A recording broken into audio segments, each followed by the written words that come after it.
Hello and welcome to the second episode of this series. Today, we'll be covering Pinnacle Landings. Before we get into the instructions, there are two important terms you'll need to know, those two being Pinnacle Landing and ground effect. A Pinnacle Landing is when you have the nose of the helicopter either planted or hovering a few inches above a slope. Ground effect is the air going into the rotor system through the downwash and hitting the ground, which creates lift.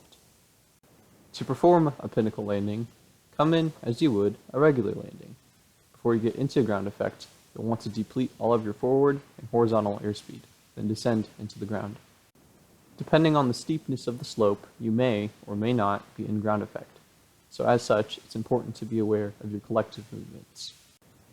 Be careful with your cyclic movements.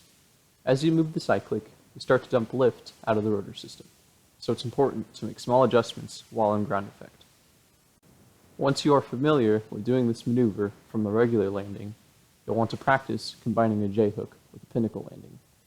The J-hook and Pinnacle Landing combination allows you access to more landing zones, and it makes your Pinnacle Landings more efficient.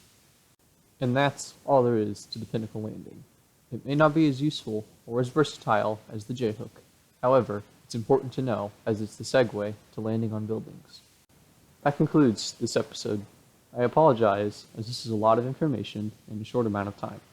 However, I don't like to beat around the bush. Next episode, we'll be covering landing on buildings. So stay safe and have a good day.